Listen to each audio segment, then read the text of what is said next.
అడ్డుకుంటాం. దేనికి అడ్డుకుంటున్నారు? నేను మాట్లాడమే కాదు, మీరు మాట్లాడాలి. దేనికి అడ్డుకుంటున్నారు? పలాస బాగుపడడం ఇష్టం లేదా? శంషాబాద్ ఎయిర్పోర్ట్ మీద ఒక ప్రత్యేకమైన డాక్యుమెంటరీ చేపిస్తున్నాం. ఎయిర్పోర్ట్ కాకముందు ఎలా ఉంది, ఎయిర్పోర్ట్ అయ్యాక ఈరోజు అక్కడ ఎన్ని కోట్లకి చుట్టుపక్కల వ్యాపారాలు జరుగుతున్నాయి, అక్కడ స్థలాలు ఉన్న వాళ్ళు ఈరోజు ఎంత ప్రశాంతంగా ఉన్నారు. ఆ డాక్యుమెంటరీ కూడా ప్రతి ఒక్కరికి కూడా వీడియో రూపంలో పరగడం జరుగుతుంది. ఒక అద్భుతమైన అవకాశం ఈరోజు రామ్మోహన్ నాయుడు గారి రూపంలో మనకు వచ్చిందండి. ఈరోజు ఆ ఎయిర్పోర్ట్ని మనం వదులుకుంటే అసలు అది టెక్కల్లోనే పెట్టాలని అచ్చెన్నాయుడు గారు అనుకుంటున్నారు.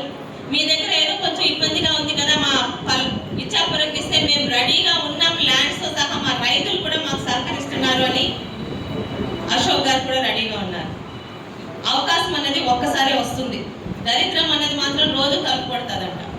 దయచేసి మన భవిష్యత్ తరాలు మనకి రుణపడి ఉంటాయి. పలాస ఒక వ్యాపార కేంద్రంగా మారబోతుంది. ఇప్పటికే జీడి పరిశ్రమతో గుర్తింపు పొందిన పలాస అటు భువనేశ్వర్ నుండి ఇటు భోగాపురం వరకు ఎక్కడ కార్గో ఎయిర్పోర్ట్ లేదు.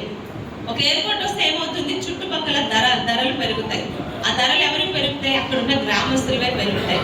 మన పిల్లలు ఎక్కడో గుజరాత్కి వెళ్ళి కాండా ఎయిర్పోర్ట్లోని కష్టపడతాం, లేదా హైదరాబాద్, కూకట్పల్లి, చెన్నైలో, నెల్లూరులోని ఎక్కడికో వెళ్ళి పనులు చేసుకోవాలనుకుంటున్నాం.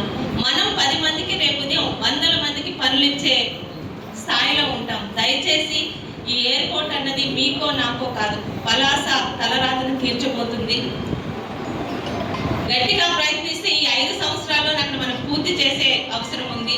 మీ మాటల ద్వారా దీనివల్ల ఎవరికీ నష్టం లేదండి. అభివృద్ధిని అడ్డుకోవాలనుకునే వాళ్ళకి తప్పితే, ఆయనకి అక్కడ పొలాలు లేవు, నాకు లేవు, ఆయనకి లేవు, మా పిల్లలేమో అక్కడ చెయ్యరు. కానీ వలసల జిల్లా, వలసల శ్రీకాకుళం పేరు మార్చాలంటే శ్రీకాకుళం తలరాత మార్చాలి. చంద్రబాబు నాయుడు గారికి ఎప్పుడు అడిగేది అదే. ఎచ్చెర్ల దాటి ఒక్క పరిశ్రమలు కూడా, ఒక్క కంపెనీలు కూడా మా పలాస, మా శ్రీకాకుళం వైపు రావు అంటే ముందు ప్రజల ఆలోచన మారాలి. ఏది వస్తానన్నా మేము ఇవ్వమని చెప్పి ఎవరో 2-3 రంగులు జెండాలు పట్టుకొని రెడీ అయిపోతున్నారు. దేనికి ఇవ్వరు?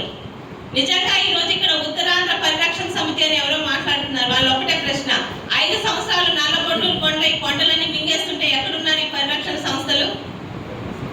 గురుదాస్పురంలో ఒక అమ్మాయి చనిపోయింది, 5 అమ్మాయిని ఇక్కడ ఆత్మహత్య చేసుకున్నారా, హత్య చేసుకున్నారా తెలియనప్పుడు ఎందుకు మాట్లాడలేదు? ఈరోజు అభివృద్ధి చేస్తామంటే మాటలు. నేనైతే ఈ విషయంలో మీ అందరి సహకారంతో మన భవిష్యత్ తరాలు బాగుండాలి, ఏమన్నా అనుకోని కానీ ముందుకు వెళ్తున్నామండి. ఎందుకంటే ఇప్పుడే చెప్పాను, రామ్మోహన్ నాయుడు గారు, ఒక అచ్చెన్నాయుడు గారు ఈరోజు కూటమి ప్రభుత్వంలో ఈరోజు మన పలాసకు వచ్చిన అవకాశం మళ్ళీ భవిష్యత్తులో రాదు. ఈ అవకాశాన్ని మనం ఉపయోగించుకొని పలాస తలరాత మార్చుకుంటామా? ఎప్పటికీ అలా